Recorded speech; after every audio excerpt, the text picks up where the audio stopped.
Kasih karunia dan damai sejahtera dari Allah Bapa kita dan dari anaknya Tuhan Yesus Kristus menyertai kamu sekalian. Amin.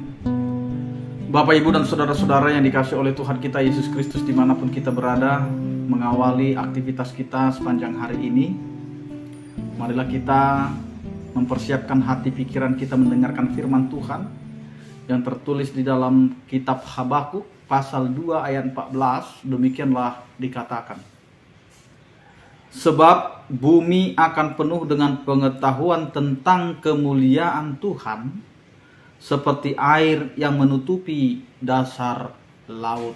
Demikian firman Tuhan. Bapak, Ibu, dan saudara-saudara yang dikasihi oleh Tuhan kita Yesus Kristus, situasi keadaan yang tidak lagi mencerminkan kehendak Allah dan kemuliaan Allah itu sangat mengganggu sekali terhadap kehidupan beriman umat. Sehingga ketika banyak orang yang mengatakan Allah itu adalah sumber daripada kesejahteraan, Allah itu adalah sumber daripada kedamaian, Allah itu adalah sumber daripada kasih, tetapi cara hidup orang yang percaya kepada Tuhan itu mencerminkan ketidakkonsistenan di dalam iman kepada Tuhan.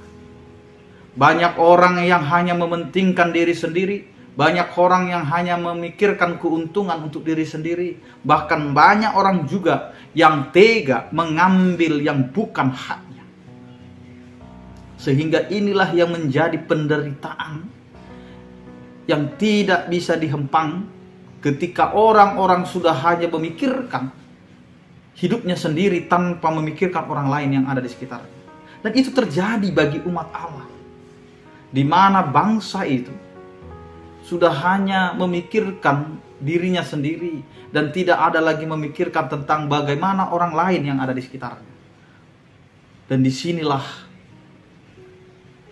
Tuhan berseru melalui firman-Nya dengan mengatakan, jika kita membaca Habakuk 2 ini,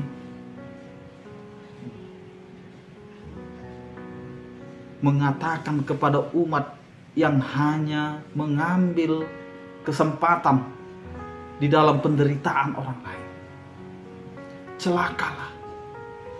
celakalah mereka yang mengambil laba, celakalah mereka yang hanya mementingkan diri sendiri, celakalah mereka dan lain sebagainya. Ini adalah teguran, peringatan bagi orang-orang yang sudah percaya, bagi orang-orang pilihan Allah yang hanya mementingkan pribadinya, yang hanya mementingkan keuntungan dirinya tanpa melihat apa yang harus dilakukan. Sebagai umat Tuhan, di dalam penindasan yang begitu berat, maka kita harus hidup kuat dan teguh beriman kepada Tuhan, karena janji Tuhan tidak pernah dilupakan oleh Tuhan. Janji Tuhan tidak pernah menjadi janji yang sia-sia, tetapi Allah dengan firman-Nya memberitakan kepada para nabinya dengan mengatakan, sebab bumi akan penuh dengan pengetahuan tentang kemuliaan Tuhan. Maka semua orang akan beralih, semua orang akan berubah, semua orang akan kembali ke jalan Tuhan. Karena dunia ini, bumi ini penuh dengan pengetahuan tentang kemuliaan Allah, kemuliaan Tuhan.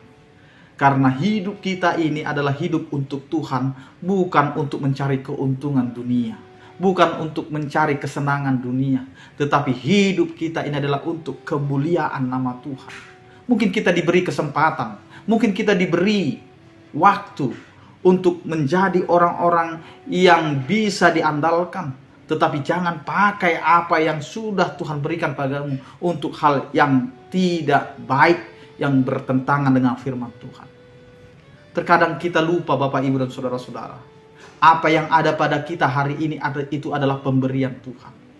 Ketika kita punya jabatan, ketika kita punya materi, ketika kita punya kuasa, ingat, itu semua akan berlalu. Tetapi firman Tuhan tetap untuk selama-lamanya. Maka bumi ini akan dipenuhi dengan pengetahuan tentang kemuliaan Tuhan. Karena tidak ada yang bisa melawan Tuhan.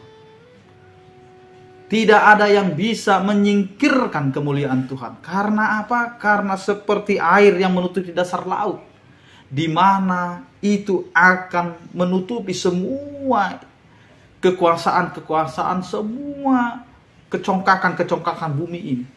Sehingga Allah lah yang pada akhirnya berkuasa atas kehidupan manusia dan atas bumi ini.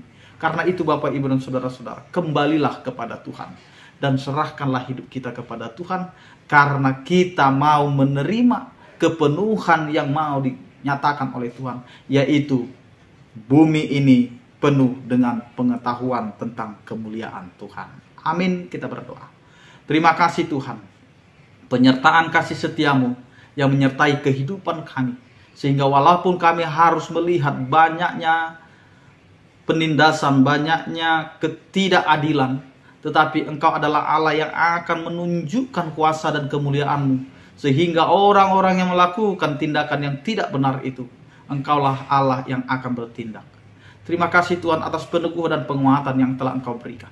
Ajari kami untuk meyakinkan dan mempercayakan semuanya, karena Engkau adalah Allah yang berkuasa. Ya Tuhan, berkatilah kehidupan kami, berkatilah aktivitas kami dan pekerjaan kami. Ajari kami untuk melakukannya sesuai dengan kehendak-Mu, dan hanya kehendak-Mu sajalah yang terjadi dalam kehidupan kami. Berkatilah setiap orang percaya yang sakit, Engkau berikan kesembuhan, yang berduka Engkau berikan penghiburan, yang bergumul Engkau berikan penyertaan-Mu. Anugerah Tuhan kita Yesus Kristus, kasih setia daripada Allah Bapa, dan persekutuan Roh Kudus itulah yang menyertai kamu sekalian. Amin. Selamat beraktivitas, tetap menjaga kesehatan. Salam sehat dari kami, Tuhan Yesus memberkati. Horas.